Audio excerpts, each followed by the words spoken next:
Welcome to the Trailhead from UltraSignup, where big adventures begin. Trail running is so much more than just a sport. It's a community, a culture, a way of seeing the world. On this show, we're not dissecting splits or debating shoe specs.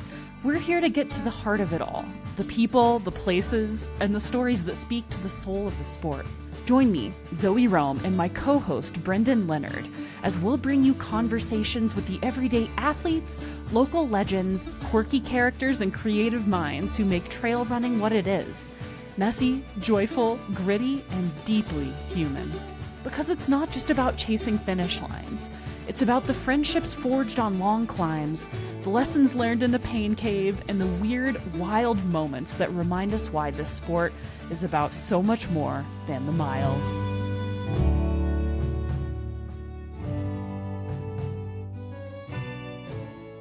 Today on the Trailhead, we're talking with Abigail West, a trail runner, artist, and environmental communicator who's redefining what it means to run with purpose. Abigail's work lives at the intersection of creativity, conservation. She's produced powerful films about climate, biodiversity, and the role of runners as environmental stewards. Abigail uses her voice and her art to amplify stories and landscapes. So, Abby, you describe yourself as both an artist and a trail runner.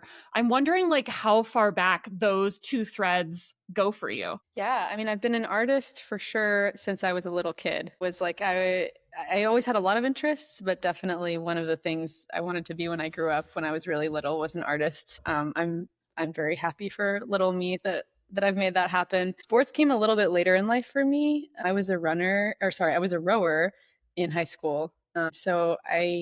That was like my first introduction to sports. And I found that I really liked competing a lot once I stumbled into that sport when I was 15 or so. And then running came, we would run to cross train, and I was always pretty good at it compared to the other rowers. And really, that was a great, once I graduated high school and decided I didn't want to keep rowing at a high level just because I wanted to have freedom to travel, running was there for me. And so got really into running in college, just with the community, with a club team, that kind of thing. And then stumbled into trail running. I think maybe a lot of people do, at least where I live on the East Coast, you have somebody introduce you to it. I had grown up going to the mountains and going hiking and all of that, but I didn't know that running trails was an option. That wasn't something that I had been exposed to at all. And we were just joking about this. My now husband sort of introduced me when we were just friends before we started dating. He introduced me to mountain running. So when he's now sometimes wonders why I do these crazy ultra runs, I'm like, well, you started it. That was one of my questions for later, but I didn't know he introduced you to it. That's fantastic. Was that pretty early on in the relationship? Yeah, first, third date? We met originally in art school, but we have a big age gap, and he was teaching a class that a friend of mine, he was a grad student, he was teaching a class a friend of mine was in, and that's where we first met. But we would see each other around town at art openings and that kind of thing. But it was really through running that we became close friends, which then led to a relationship. Go ahead. Go ahead, Brendan. I'm good. That's okay. Okay. So you're based in Athens, Georgia, and you capture a lot of your local landscapes and local ecosystems in your art. And I feel like those are landscapes that don't as often get appreciated or shouted out in the world of trail running and mountain sports. I'm curious, what do you find so special and compelling about those particular landscapes where you live? Yeah, I love it here so much. I love Southern Appalachia. I live in the foothills of Southern Appalachia. So for me, about an hour and a half drive, and I'm on the Appalachian Trail in North Georgia. So I was originally born in North Florida, and I would grow up elsewhere, but we've come back there a lot. And so in the summers when I was really little, early memories, we would drive up to the North Georgia mountains to escape the heat. It's still, now I'm it's still really hot here in the summer, but compared to Florida, it's not as bad. So there's pictures of me painting watercolors at a campground in North Georgia when I was a little kid. So that those roots go deep. I love, it's so lush. It's so rugged. it's really diverse. There's so much that I love about our mountains here. I think they're enchanted. The Appalachians are some of the oldest, if not the oldest mountains in the world. And when you get out there deep into the backcountry, you really feel it. A friend of mine described it as there have been many cycles of life, just like so many millennia of cycles of life in these mountains, and you can really feel it. And whether that's, no matter how that is that you experience that, whether that's on a spiritual level or just on a literal, like the age of things level, I think you can really feel it. And so I love that richness that we get. That leads into one of my questions for you, which was, I had phrased it as, why should people come and run trails and races in the Southeast? But I think maybe a better question is, you've done races on both, East and West, and I think we can very easily find people to talk about stuff in the West. But how does coming from the Southeast inform your trail running in these races, even in the West or just overall? Yeah, there's a ton of races here, of course. Just the way that things are in our sport right now, there's not a ton of super competitive races. There's great records to chase, and there's amazing, talented runners that come from the Southeast, but we're never all in the same place at the same time. And there's less of us than live out West. So for me, it's really fun to do certain big races, but then in particular at home, chase FKTs. And I'm actually getting ready to go for one this weekend. So it's been really cool. Do you want to... What can you want to give us a preview? I mean, this will likely come out after you've said it, but fun time machine into your future past weekend. Yeah. So the loop that I'm running this Saturday is called the Georgia Loop. And it used to be, to my knowledge, a race like over 30 years ago. I don't know how long the race happened. That's just me digging through the FKT records, because the original FKT was from when it was a race. I think it was called the North Georgia Adventure Route or Adventure Run. I'm sure someone knows a lot more about that than I do. But it's a 55-mile loop. It starts at Woody Gap, which is on the Appalachian Trail, and it connects to, you run like 8 miles on the AT, and then you run the entire Duncan Ridge Trail, and then you connect the Benton Mackay back to the AT, and then close out on the AT. And it's this really nice, on a map, it looks like a really nice circle. It's very satisfying. The Duncan Ridge Trail, I was just looking at the first time that I ran on it, which was one of the first trail runs I did. And it was, or not first trail runs, but it was like one of the first bigger mountain runs I did. I think it was after I ran my first ultra, but before I had experienced like bigger mountain running very much. And just remembering how rugged and hard that trail was then, obviously still is now, but it's cool reflection point. So I'll run the entire Duncan Ridge Trail, which to me is like the most rugged trail that we have in Georgia, I think. And it's fully contained. It's about a 50K long. And it's so funny, to go back to Brendan, your question, looking at the elevation profile of this route and comparing it to, like, I've just been studying. So I ran Chuckanut and Canyons this spring. And so I spent so much time staring at the Canyons elevation profile and thinking about it. For comparison, Canyons is about 12,000 feet of climbing, more descending, over 62 miles. This route is about 14,000 feet of climbing over 55 miles. But Canyons has like 7 climbs, right? This has like 500 climbs. So they're steep, but it's just up and down and up and down and up and down. So it is, in preparing for races out West, it is a little bit more challenging to get those big, long climbs and downhills.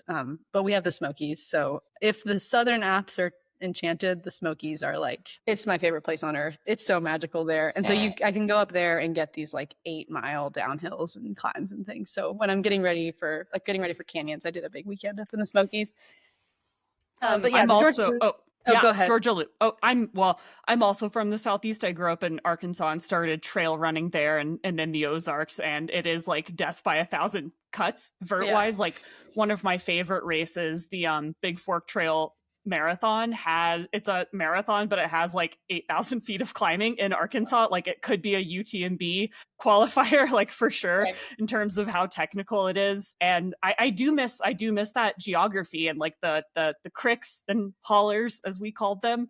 But I don't miss the spider webs. I feel like having to, whenever you were like leading the charge on a trail run, just always ended up with a face full of spider web. Mm-hmm. You got to run with a stick. Exactly. Yes. Or a buddy. Or a buddy. Yeah. That's what my pacers are for. Exactly. Yeah. A buddy with a stick in front of him. Yeah. You can create you can create cotton candy. You get a stick with multiple prongs and just fill it with spider webs. Yeah. Yeah. I think if you're like this is not the ideal time of year to go for something like this. We are getting a good weather window. I gave myself like a 3-week time frame because I was like, there's always one last cooler weather window before it gets really hot. I did a big FKT attempt last summer on a trail called the Bartram Trail, which is like super significant to me, tying William Bartram was an artist in the 1700s. And so like tying together history and art and all of that. And I did not finish that because it was a record high heat day. And part of the reason we did it when we did it had a little bit to do with this film project that we're working on that we still haven't released, but hopefully soon. But I was like, we're not doing that. We're picking, I don't care who can come out on what day. I don't care what photographer can come. Like we're picking the coolest day. So hopefully the weather will be okay. What will not be okay is the poison ivy. But we're just going to do our best and pretend it's not a problem. Maybe just bleed right from the poison oak at canyons into the poison ivy in the south. Yeah.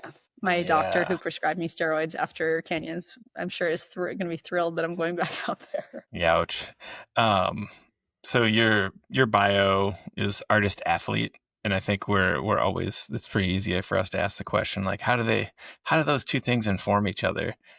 But instead of that, how is there friction between those two in your life? Like, is there like, how does it not work together? What are the friction points, or why is it frustrating sometimes? I love that question. The first thing that comes to mind is schedules. So I do a lot of art festivals.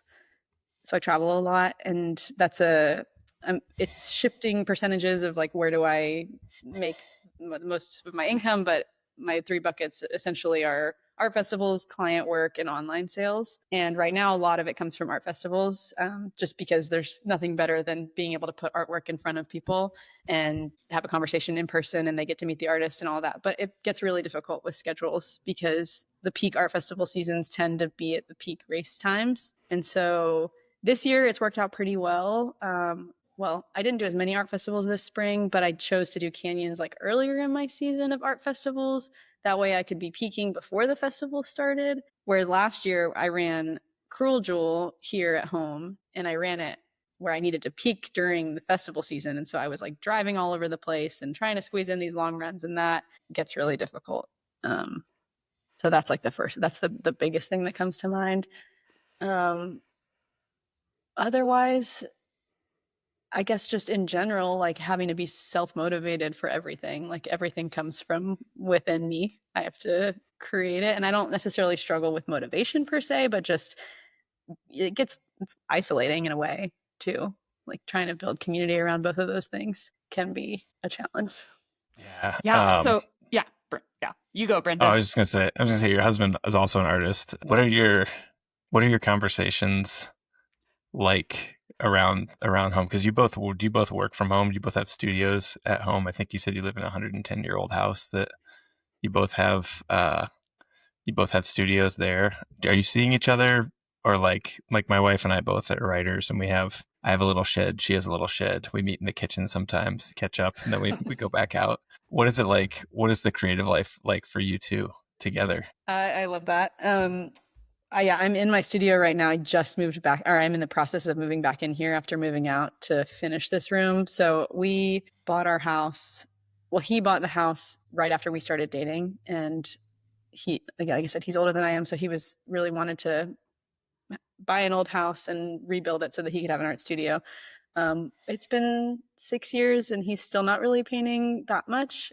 He gets little bits of time here and there, but he's been sucked more into the construction world. So he's rebuilding our house still, and then also doing construction for other people. Like right now he's out looking at a job for someone. So there's an aspirational image of what the future will look like in terms of us both being an artist and his studio next to mine. But right now I'm fortunate to be the one that is making art full time, and then he's doing it a little bit and then also doing construction. So and like to go back to the last question about the challenge, that's definitely like a big push and pull challenge of figuring out the schedules. And he's also just more of a homebody than I am, and I love to travel. And so like finding a balance of how we each do that. So it's not like There's not a pretty answer to that question per se, but we are There super. rarely is. I feel like whenever an artist, writer, someone has like a pretty answer or something, I'm like, yeah, you're not writing that much, are you? There's those nice things where it's like this famous writer's date, like their daily schedule where they get up and I they think write all for of so those many are hours. made up. Those are all fake. Yeah. That's probably like one day out of every 2 or 3 weeks. Yes. Yeah. They're all like old school writers too. I like when I teach writing workshops, I have this little worksheet I pass out, and it's a quote from Murakami, a quote from Hemingway, and then a quote from Cheryl Strayed about their routines. And it's like Murakami gets up at 4 a.m. and writes for 8 hours or whatever. Hemingway was the same thing. And then Cheryl Strayed's like, no, I write in bits and pieces around the home, but like I got young kids. So every few months I'll do a writer's residency, or I'll just go check into a hotel, tell my husband not to call me unless somebody stops breathing. And I just crush for like 3 straight days. And then I come home and like, see, that's believable. Yeah. You know? Yeah. Similarly, Jane Austen sort of like had like people always like sort of like retconned her writing as being like, oh, she's this amazing woman who just like made time in a time where no one thought women could write. And like she literally had to like escape her family for months at a time to write. Like, and that's not much has changed. I think for a lot of folks, like you have to like basically go to a shed or go to the historic town of Bath in England to, you know, write your Pride and Prejudice. Like it comes in fits and starts. And I always think, and I'd be curious to hear about your creative process. Cause like, and from my perspective as a podcaster and a deeply creative podcaster, the process is like so much more blue collar than I think people think it is. You know, like people who like have these like Baroque rituals with like I light the sandalwood candle and I pray that my muse descends from above to like inspire me to hammer out my memoir on this vintage typewriter that used to belong to Hemingway. Like that's fake. So what is your creative process? And please don't tell me it's like that. I know Abigail's like, shit, I can't say the sandalwood candle thing. I can't pray that. I need a better candle. I do have some old typewriters, but they don't work. Like they're waiting to be fixed. Yeah, it's a constant like work in progress. It's a constant evolution. Like it's just like probably with athletics, you feel like you're just always struggling to try to get better, and it's really slow going. But then you look back at where you were a year ago or 2 years ago, and you're like, oh, I've come a long way, right? So like for us, I bought a van last summer, and we did a very rapid, rough build out. It's like super minimal and needs a lot more work, but it's enough that we were able to go out west for 5 weeks, and then also has enabled me to do art shows in places that I wouldn't have gone before, and also tie things together, like back to the challenge of running and art at the same time. I did for the first time this year a Florida season, so I went down and did 3 back-to-back art festivals in Florida, which is a great market in the winter, and it's kind of the only place you can go, Florida or Arizona, but Arizona is quite far away from me. So I was down in Florida, training for Chuckanut and canyons too. So trying to train for mountain running in South Florida in February, but I had the van, and so I could like go be in the state park or something during the week and go running and then sleep out of my van. And so things like I'm like, oh, I didn't even have the van a year ago, and now it enables me to be so dynamic and just like have everything I need and go out and do the things I need to do, like running and art shows. And those kinds of growth things are like, that's a huge step. And now it just feels normal to have it, but it wasn't there that long ago. And you build up over time, just like in athletics. But I mean, in terms of creative process, it's not linear at all. And I always wish I had more time in the studio, but there's just a lot of different steps that go into it. And I love that. I'm a printmaker. So I carve block prints. I use a few different methods, but everything I'm doing right now is block printed. And so everything's hand carved and hand printed, and that can be an image in black and white or in full color. The black and white images are a little more straightforward in that I'm sitting down and carving an image until it's complete and then printing it. And then the full color ones are like, I have to be in my studio to do those. And sometimes if I'm gone a lot traveling for whatever reason, I don't have time to do those things because I need to be in the studio for a longer period of time. So I tend to go out, like collect a lot of images when I'm out running in particular, over the last 2 years, that's been where most of my inspiration has come from, has been those kinds of landscapes I see when I'm out adventuring. And then, yeah, bring those back to the studio. And sometimes it's relatively straightforward and that I see something beautiful and I have an idea. And sometimes it's takes more sketching and maybe writing and thinking about what the project's going to be. And then sometimes it's client work where it's a conversation, whether that's with a race or a brand, and we can come to something that we agree upon at a sketch level. And then after that, there's not much, like we have to agree upon a sketch because my process is a traditional art form versus digital. There's some changes I can make, but for the most part, it's like, okay, we'll come to this agreement and now I'm going to go through all the steps that are printmaking in my studio. Yeah, maybe for folks who are maybe naive to the printmaking process, can you sort of walk us through, because it is like an extremely physical art form. Can you walk us through like what is printmaking? How do you do it? Yeah, so I would love to phrase that as, can you explain how a lino cut reduction print is made? Is that too specific or not? I can explain that, yeah. That'd be awesome, because I'm curious. So a reduction print, which are the prints that are in full color, start with a block and a bunch of sheets of paper. And so the key is to set everything up properly first. So I cut out, say it's an edition size of 60 vinyl prints. I'm going to have 60 pieces of paper or maybe more because I might mess some of them up along the way. But also I just pick random numbers. So it's not specific. And I use a tab system. So I set all the pieces of paper up with little tabs so that I'm going to be able to pop them into a jig. And that way, for every layer of color, it's all going to line up in theory, unless I make a silly mistake. Then going back to the block. So these are these linoleum block prints, which is a form of printmaking. Printmaking can mean a lot of things. Printmaking could be screen printing or lithography or etching. Those are they're all different. They all have the same overhead concept, but they're all different mediums. So with block printing, so if it's a reduction print, I start with the piece of linoleum, I carve away just a little bit, print the first lightest color on every single piece of paper, and then go back to the same block, carve away a little bit more. And so this is very hard to describe with just words, but what I'm carving away is what's going to stay the color underneath. So say the first color is like a light pink. Then what I carve away after I've printed the light pink is going to stay light pink, because then what I'm going to print next is going to be a light blue or something like that. And then between each layer, I carve away a little bit more, and then I print that color on every single piece of paper in the edition. And so then when you get to the end, all that's left on the original piece of linoleum is the darkest color or the last color that I'm printing. So that might be like kind of an accent or outline type color. And so you destroy the block as you go, essentially. How often or did it take a while to get through, to actually do this without screwing it up? Like, were you like, oh man, I should have left more on the block, I got to start over? Or like, does that ever happen anymore to you? I've made things too dark too quickly. And so then you can print white, but it doesn't go back to the color of the paper, but it can lighten things up. I had to do that once. I mainly just try not to get too dark too quickly, because then I can always go add more layers. There's definitely times where I'm like, I think I have to print another layer and I really don't want to, but I'm going to need a little more depth going on here. So I'm going to have to do some extra steps. And it's just like, okay, well, that's half a day of printing at least, if not a day. I'm pretty fast, but it's still a lot. So yeah, it's very physical. I get very hot in my studio.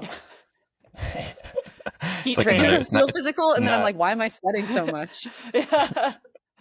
Not a rest day though. Obviously, it's like, well, this is my physical work, huh? Yeah. Uploading printmaking to Strava. Yeah. What is the inside of your van? You talked about going to these art shows in Florida while training for these races. What does the inside of your van look like during that period? Like when you loaded up from Athens to drive south, are you just is there a racks of prints against one wall? Are you or there's just a pile of them on the floor you're sleeping on, and dirty, sweaty clothes everywhere? I know artists who do that. Oh. Who just sleep on the floor in their van. My setup is a little bit more advanced than that. We don't have any cabinets built in, so it's quite chaotic. I have like one little cabinet, and then I have some bins that I use. So I have a high roof ProMaster, so we went ahead and bought something that would give us room to stand up in, and then also be able to. So I sleep over the prints. So like the back half is a bed on top, and then underneath is vertical framed work storage, and then all the prints that are just in sleeves, like unframed, are in bins that are bungeed against the wall. So it's nice when I've set up for the show, because then all the stuff is not in the van, and the van feels so free and open. And then I have to, like, between shows, find a way to keep everything. We didn't bring the dog on that trip. There. Oh, what? Yeah. No, that's great. That's good. That's good that you didn't bring the dog. Yeah, I can see. She came this weekend. I just got back late last night from a show in Virginia, and she came on the trip this weekend. But is there a problem with van? Shedding on the prints, or like no? Just extra texture. Yeah. Okay. So you sort of straddle these two worlds of being an artist, being an athlete. I'm curious, what's harder, like telling athletes about your art or telling other artists about your athleticism? Because you're not just like a runner. You recently you went top 10 at Canyons. You have like a pretty stacked running resume. I'm curious how you like move between these two worlds and what it's like to do that. I'm trying to tell the story of my running a little bit more at art festivals, because I haven't necessarily made that obvious in that context. I haven't like fully figured out how to do that. On the internet, it's a little bit easier, because you're just like, well, this is just what I'm doing, and I'm just going to try to talk about it. I don't think that the Instagram algorithm understands when you try to put two categories together. I think it wants to put your account into one or the other. And so I understand why some people keep like two accounts and cross post or whatever. I just don't want to do that. Fully severance your identity. Yeah. Yeah. Except they get to meet each other sometimes. But which one's the innie and which one's the outie? Oh, I don't know. That's a good question. I mean, the running is definitely the most, like, you carry, if you're sore from an ultra, you carry it. You can't get away from that, right? That's the more visceral in that way. So trying to tell that story. I mean, a lot of people, we all have this experience as ultra runners, trying to tell the average human about what we do, and they think we're crazy. So that's interesting. I just recently made a sign that I have up in my booth that's like got some pictures of me running in my studio, and has my little pitch about what it is that I do, bringing these two things together. So then occasionally I get to talk to ultra runners, because they see it and they get it, and they come up and they're like, oh yeah, what race are you training for? But most people are just like, oh wow, why do you do that? So I don't know which is harder. I think maybe a lot of runners don't understand the full like gist of what it is that I like, what it is to be an artist, a working artist, and like all the stuff that goes into that. But everyone has a relationship to art in a way that maybe not everyone in the normal world has a relationship to ultra running. Normal world is pretty accurate. Yeah. We'll take it. Yeah.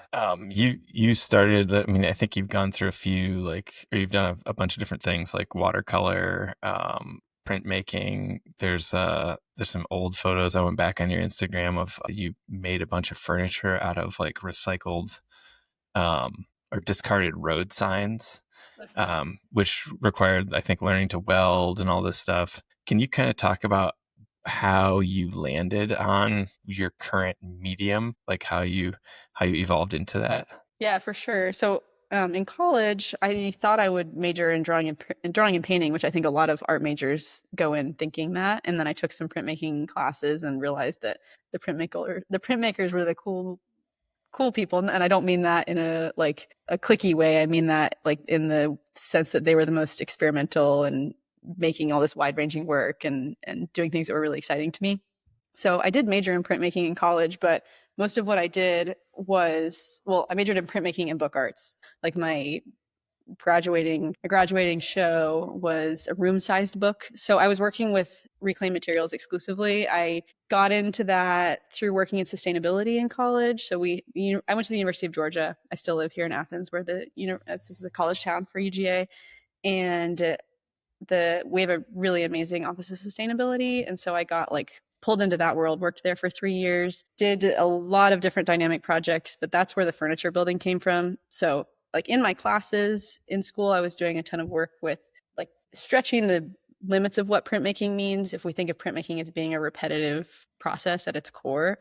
So I would salvage discarded, hard to recycle materials, process them, make them into sculptures or images or all different kinds of things. And then in my work with Office of Sustainability, started identifying this issue of furniture waste at the institution level, and discovered that 3% of all of the annual waste from the university came from one loading dock that was outside of the surplus department. Like surplus furniture, it's like would joke there's a surplus ferry. It goes anything that you donate to the thrift store, somebody's going to want it, right? No, wrong. It's probably going to go to the landfill. Anyway, happened upon a bunch of like a stash of old street signs that were being ready to be sent to the recycler, found a place in a warehouse to store those, and started building furniture with them when I was in school. And then that continued for a couple of years after school. And I thought that was like, I'm going to be a furniture builder. And then it turned out that there's several things about that are really difficult. There's a really small market for high-end furniture, especially when you live in a college town. There's not like a ton of money here to buy art in general. Like I don't sell most of my work here at home. And then also like if we're talking about running, it's really difficult to train really hard and then go work in a metal shop. Turns out. So all those things were happening. And then I just also really missed making images. And so I was dabbling in printmaking. I felt really tied that I was supposed to work with reclaimed materials because I had at that point built up this whole identity around that. And like that was what I was doing. That was what I was known for in this local community of artists. So I was like, okay, well, I'll print on old maps because I had all these old maps, and that I'm still doing that because that is really exciting to me. And there's so many cool old maps, both visually and in terms of meaning and connection to place and all of this. And then at some point down the line, I gave myself permission to print on new paper. And so now I do both of those things. That's sort of I would say the overarching journey there. That's super also, cool. The shipping of furniture, I imagine, is quite difficult if you're logistically. If you're like, buy this, it just adds to the cost. I've got into my first art festival with the furniture, and I was like driving. I just got the band last year. This was 4 years ago. Like trying to drive with furniture, and yeah, no, I respect the people who do that. But not my calling, it turns out. So, another sort of direction that one of your outputs is like you've collaborated with some different running brands, working with like Ultra Aspire. You did a print that recently collaborated with the hat company to make a cute little purple flower hat. I'm curious how those sort of collaborations, like what is that process like? And is it different than how you would approach things otherwise? Yeah, it depends on the project. So like with the Terragnota hat, I took a print that I'd already done, and I was talking to Alex, who's the founder of that company, and I was like, go in, like, tell me, what is it? Something I've learned along the way is how to communicate about these things, like how to use words to talk about images and what is it that people see in my work. Because there is, even though right now there is a lot of cohesion in my work, there's still like several totally different strands. And so like, go send me some screenshots. What is it that drew you to my work? And then we'll go from there. And so he had one specific print, and I was able to take that in, add color digitally to make it a little more dynamic than it was as a black and white image for apparel, and then turn that into apparel. And then with the print with Ultraspire, they also gave me a fair amount of creative leeway. We just, like, I had a sketch, and they approved the sketch, and we went from there. I knew they wanted something that was like not necessarily the Southeastern imagery that I tend to make a lot of, but something more like big open mountain views, which I had just been in Colorado, and so it was kind of a perfect fit. And then I did a race print for Black Canyon last year, and so we just needed that to be able to work on a buff. So that was an unusual image shape, which created the boundaries that I needed for that, for the dimensions of that piece, because it's long and skinny. Yeah, neck shape.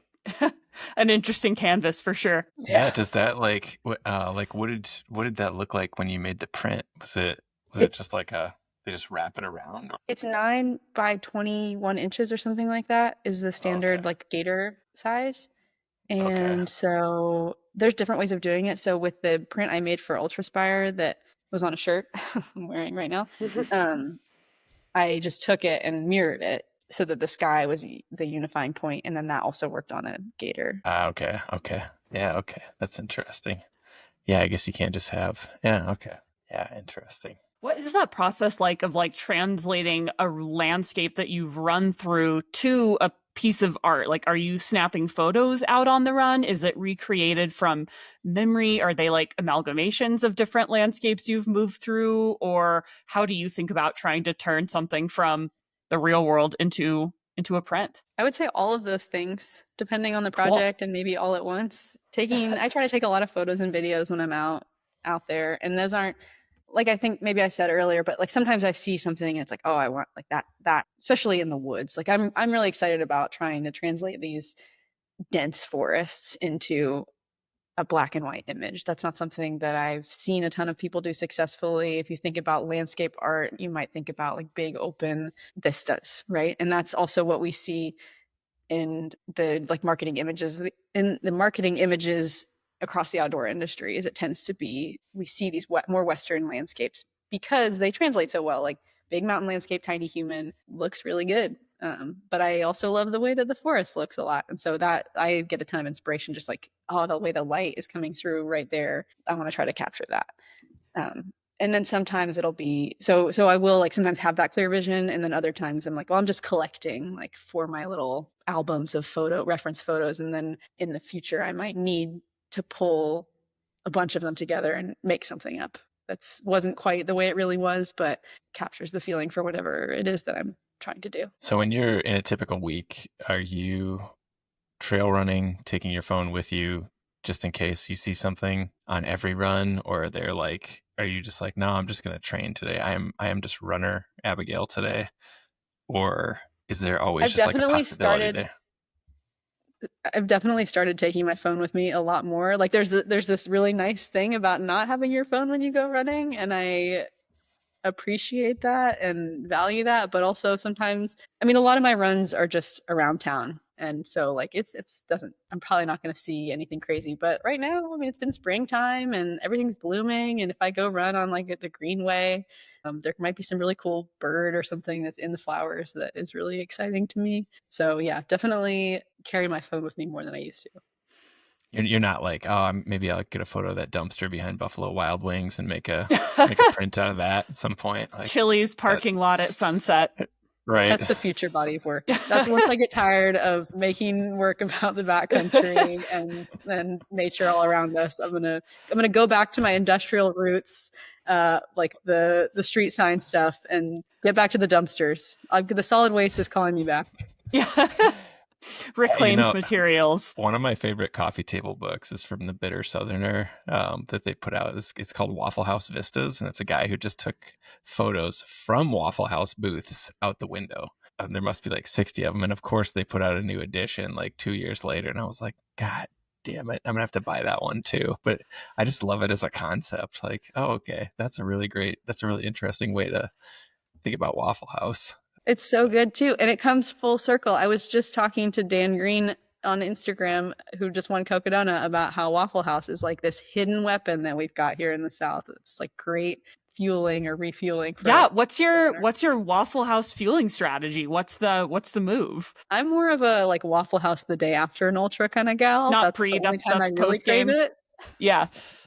But to each their own. Yeah. There's a great segment from Anthony Bourdain's show where he goes to Waffle House and he goes in kind of being like, yeah, I'm like probably too cool for this place, right? And he goes with a chef from, I forget where the guy's from. And he's like, no, I have a tasting menu we're gonna do, and they like order in like this specific sequence this guy eats every time, and he's like, man, this is actually really good. And I was like, no shit, yeah, it's good, buddy, you know. But yeah, people don't know. They don't know out west. They don't know what they're missing, I don't think. It's so hard to find gravy on enough things out here is like one of my main critiques. And I'm also vegetarian, but all I want is more vegetarian gravy on things because it's amazing. You just gotta bring it makes everything better. BYO gravy. Yeah. Yeah. BYOG. There's also, I mean, biscuits also where there's a specific kind of flour that's used in the South that's unavailable outside of the South, and it's like this whole thing. Cornbread. Why biscuits? The way that people treat their cast iron skillets also in the West, I have feedback, people just absolutely abuse their cast iron using soap, washing it. Like, I was raised to treat my cast iron with the utmost respect. Yeah. Oh my God. Yeah, it's a travesty out here. But this is why I'm so excited to see my culture represented. Like, I really do. I as a Southern transplant now living in the Rockies, and like I love it, and I always grew up with this like super romanticized ideal of the mountains of the West that brought me out here. But like now that I'm here, I also really do like miss how like lush the forests are. Like every time I go back to Arkansas, I'm like, oh my God, I forgot like how green things are, because in Colorado things turn very brown. Like it's white all winter and then beige in the summer when things get hot. And we have like a couple weeks in the shoulder season where things are like beautiful in spring and then beautiful in fall. But like every time I go back to Arkansas, I'm like moved by how lush it is and how loud, like tree frogs, cicadas, like all year round. There's sort of this like buzzing life. Whereas in Colorado, it's windy and or silent. Yeah. I love the woods. Yeah. And I'm curious, oh yeah, go Brendan. No, you go ahead. I'm good. Oh yeah. I'm just like, I'm curious, like what your like pitch for like Southern running. You're like, you're sort of like, you're bringing these landscapes to folks through your writing or through your, through your art, through your printmaking. Like, what would your pitch be for other runners to come enjoy the South? Like you were part of Tara Dower's Appalachian Trail FKT. You're a pretty big part of the trail community where you are. What's your pitch? Yeah, I wish I thought of like the perfect race. I mean, it is rugged, right? It is, and I think that appeals to ultra runners and to trail runners. So like not underestimating how rugged it can be here. And there's a lot of variety in different places to go. Like I said, the Smokies are my favorite place. There's no races in the Smokies, so you just got to go and run, and that's pretty fun too. I think I'm trying to think of like the perfect time of year. Probably spring and fall are still the most ideal, just because it does get so overgrown in places. What's wonderful about the AT though is that it's like, I think of it as a super highway. When I run some of the trails in the mountains that we go on, and then I get on the AT, I'm like, oh, it's like someone rolled a red carpet out for me, because it's really technical, but it's smooth and worn and not overgrown like it gets sometimes in the summer here. So that's definitely like getting on the AT somewhere. If you are able to come down here, and if you're into like trail towns, I have a ton of friends that live in Chattanooga, obviously Asheville area, Western North Carolina. Like, they're still recovering from Helene, but they need the tourism for sure. So don't shy away from coming to visit. Franklin, North Carolina is like my favorite little town. The Bartram Trail runs right through downtown Franklin, and I think the Bartram is such a hidden gem of a trail. It's 112 miles. Like I said before, it's named after this guy, William Bartram, who traveled through the South in the 1770s. So this year actually is the 250th anniversary of when he was in like Western North Carolina area. And he has these wonderful documentations of what this area looked like pre-industrialization essentially. And he traveled also with Cherokee at some points. And so he had this like remarkable ability to embed himself with different people. And so I think like following some of that is really cool too. You mentioned briefly Hurricane Helene. You actually did some art to sort of raise money for different initiatives around hurricane recovery. I'm curious, like, what your approach to trying to use art for good in those circumstances was. Like, what did it mean to you to be able to try to like capture these landscapes in your art and then use the art to sort of give back to those landscapes or give back to those communities? Yeah, for me, it's really cool to be able to do a project like that. Just because my work used to be, when I worked with reclaimed materials, I had such a clear message of environmentalism and sustainability and being conscientious of our waste and all of that. And I don't have that like direct line anymore. At least that's how it feels for me, just because I was like so tangibly about that. Obviously that's still important to me. I have a different perspective on it as someone who no longer works in solid waste, but it's still really important. And so that project just all came together really quickly. I was out with Tara on the AT in one of her last days. It was like 2 or 3 days before she finished and set the record.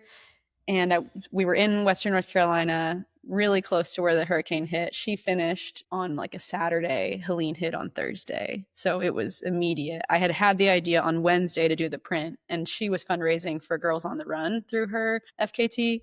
And so I was like, well, we'll just like donate.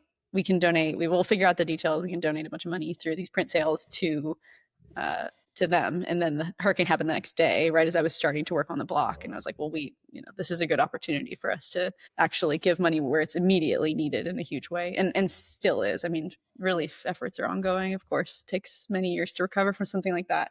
But yeah, it all just came together right at the perfect time. And I'm really grateful that both I and Tara were able to pivot quickly on that and see what we could do and like tell a story around that I think was well received by a lot of people and gave them like a way to they were able to get a work of art, which is really cool, connect to Tara's story, and then also connect to Western North Carolina, whether they had any connection to this area or not. Do you right now you have a couple sponsors, you've won some races, and then you describe the hustle of going to art shows and selling art. Do you have an ideal sort of ratio of how much income comes from each one? Is there one? Are you at a good spot right now, or are you like, if somebody came along and said, hey, we'll pay you X amount to just be a runner, would you do that? Or would you rather have a foot in each? I would not want to be a full-time athlete. I think I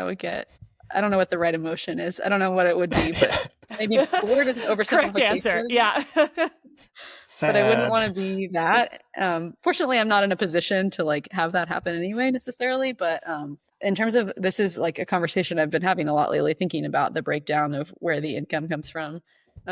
Traveling to the shows is a lot. And so I would like to be able to do a little bit less of that and a little bit more online sales or client work. So I'm definitely like, the shows are like, I know how to do that. I'm continuing to try to improve at how I do that, but it's kind of like, it almost feels like the regular job part of it, even though it is super sporadic and high highs, low lows. Like you cannot predict sales at these things. But I'm like, in terms of where I'm trying to really grow, it's like, okay, let's go to events, invest in traveling to where all the Ultrarunner, where the brands are and where the runners are and all of that, and continue to try to grow and tell the story and meet those people. So a little pushing more in that direction in terms of like growth, but also knowing that I don't get to choose how it works out. So I just have to keep trying my best at everything all at once. What would your go Brendan? No, I was just gonna say it's more when the client work is more focused on the making of, as opposed to like the driving to and setting up, and then maybe I sell 10 prints, or maybe I sell 2, like it's more, I can see that being way more fun, I guess, or sustainable in the long run. I mean, it's a trade-off. This is a classic trade-off that artists have to face, is like, for another artist, for my husband, say, it might be, okay, do I make paintings and then try to sell them, or do I take commissions? And depending on the client, there's a wide range of what a commission can look and feel like. Some people really just want you to do your thing as an artist and make what inspires you. And some people have a really specific vision of what the thing needs to look like. And they're wrong. Sometimes it is. They're wrong. I'm just kidding. And it needs to look like the exact dimensions of my neck. Right. Yeah. Yeah. I mean, I don't know what that looks like for you, Brendan, in your work. But it is, I have I'm like, that's a whole thing. But sometimes when I do client work, I'm like, this is a deal. I'll make something. If you don't like it, that's fine. Don't buy it. We'll just move on. Which is a really privileged spot, but I also don't get paid that much to do those things. So it's like, whatever, I'll keep it and just use it for my own thing. Getting paid enough is really hard. Well, I mean, I think of you as a real artist, and I'm like, just kind of like, this isn't that good anyway. Just, I get it, so, but yeah, no, for sure. It's interesting in what I'm doing, because there's not a lot of people doing what I'm trying to do. There's a few, and I've talked to probably most of them at this point. And I don't think that I mean, some I have met clients that see my worth and understand what I'm doing, but the budgets are just not like we're working on it. It's a work in progress. Like we're trying to chart an uncharted path, I think, to a certain Yeah. extent. There is I do sometimes get frustrated. I fully understand it, but the creative, when people say, oh, the creative, they tend to mean photo video and they have budgets for those. And there is a perceived value of that kind of work. Obviously, their equipment is very expensive and travel and all of that. And my best friend is one of those people. So like, I totally get it. But the budget proposals for those kinds of projects get approved a lot more quickly than but when I try to propose something that's similar. Easier to put a logo in the video than a print, maybe. Yeah, or like they just say like what the lady with the knife in the studio, how much does that cost? Really? No, like the film crew, yeah, we can spend a bunch of money on that. But yeah. So that's why I'm always trying to pitch myself as like the whole thing, right? It's a storytelling opportunity. And there has to be a ceiling on what the potential is for that. I'm going to try to pretend that there isn't and keep knocking on doors for as long as I can. This is totally off the topic of what we should be talking about for UltraSignup, but I'm a good friend, Anna Bronis, who is based in Western Washington, and she has gone from like writer to block printing. And like she's kind of full time doing that now, but I think she has like 18,000 Substack subscribers because she spends so much time talking about creativity and the process and everything. And it's been really interesting to see her evolve from that, like from being a writer to like who's writing pieces for $100 a pop on like websites or whatever. And then just, she's like a full on artist. I'm like, whoa, wow, that's awesome when you commit, you know. But she might be, I don't know if you follow her, but she might be somebody to just kind of like look into and see how she does stuff and reach out if I could connect you if you're interested in talking to her. But I don't know if she does a ton of, but yeah, sorry, we'll just edit that out, Zoe. Hey, question. Hey, this is great. Mostly this is like professional development for me at this point. So question for both of you creatives, like you were sort of talking about how hard it is to like negotiate around valuing your work or around like how you're valuing your time from question from me to both of you. How do you guys navigate that? And like, what advice would you have for other folks? Because my perspective is always like when it feels really hard for me to ask for like a certain amount of money when I'm writing a piece or like doing a thing or like doing comedy, I always remember like, well, this is uncomfortable for me, but like it definitely helps like the woman behind me, you know, like even when it's hard for me to believe in my own worth, like I can sort of ideally like raise the ceiling for everyone in the industry. I definitely think about that. And I think about that too when I'm talking to other artists that maybe are not that I haven't been doing this for super long by any means, working in this industry. I feel very new, but people that are even newer than I am maybe, or have less of like I'm a business nerd, right? So I really like to get into all of this. That's probably pretty helpful. I'm the opposite of a business nerd. It is helpful. But yeah, so I'm trying to encourage other people. It's like charge more because you may be happy that you can make a little money, but some of us are trying to make a full-time living off of it, and you might be too. And so you have to think about it in that framework too. And I don't know if I have any specific advice. You just throw numbers out there, and at some point you become comfortable with the idea of getting no's and losing jobs, and then you decide, do I then try to get the job for less, or do I just say like, okay, well, we'll talk again, and maybe we can talk again in the future when you have like when you can plan ahead for this budget, or maybe I'm willing to go ahead and do the job now because I want us to grow together. Yeah. I have a whole different matrix at this point, having a kid at home. I'm just like, and like I'm doing okay, but I'm like, do I really want to work more? Do I really want to travel more and be away from my toddler? And like I don't. And like when somebody's like, hey, will you do this? I'm like, yeah, it's like $5,000. And they're like, oh, that's way too much. I'm like, that's cool. I don't want to do it anyway. You know, but just like you like throw out this number that would make it way more than worth it to miss out on the rest of your life. And like if they say yes, you're like, oh, okay, that'll be worth it then. Then you're not like working on it, you know, late nights and missing bath time or whatever, being like, why did I say yes to this? But it's and that's a pretty privileged position to be into. But like you're just like, yeah, cool. I'm not starving right now. I'll make more money later. But yeah, I'm not quite that. Like, I'm not quite where you are. I love that. I aspire to be there, but I I'm in the same types of situations. My calculus is just, well, that gives me more time to work on something else. Yeah. And there's a proven track record that when I make prints, I'm able to sell them eventually, usually. And so sometimes they do really well right off the bat and sometimes they don't, but like someone will want it eventually. So that's how I try to think of it is, okay, well, I have these other channels where I can just make my own work. Yeah. Amazing Do we and have... somewhat replicable advice hidden an hour deep in the podcast. Do we have time for one more question? I don't know, Yeah. Abigail. Take us home, Brendan. Yeah. Where this is going, I'm like, can you talk a little bit about your trail mail that you do through Patreon? Yeah. So I just launched a Patreon a couple weeks ago called Trail Mail. And well, the Patreon is there's a free tier, so it's a place for me to get back into some longer form writing because I do like to write and I want to have a place for that to live. I used to write a better newsletter, but then the newsletter just evolved into like me letting people know when I have upcoming events or new projects, which is important, but it's not the same as taking time to actually write out things that I'm thinking about. So there's the free tier, which is anyone can sign up for and read if they want to read about how my races go or whatever. And then Trail Mail is the paid portion of my Patreon. And so it's every month I'll send out to all the patrons an envelope, a real envelope for your real mailbox with little snippets of my artwork, whether that be in the form of postcards or art cards or stickers or some other fun little surprise. And that's been really exciting to launch because it's giving me an opportunity to just like play with little things. Like we were talking earlier about reduction prints. One of the saddest things about them is, well, this is actually true for all my prints that are edition, or limited edition, is that they sell out and then they're gone. And I keep one for myself and it might live on the internet, but nobody's going to see it.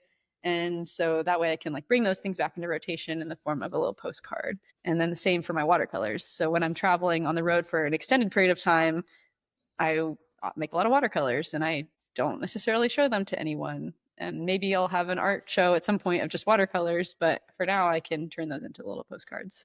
So that's a really exciting way to like connect directly with people and potentially grow that into something over time that is another way that I can work without having to travel all over the place. Yeah.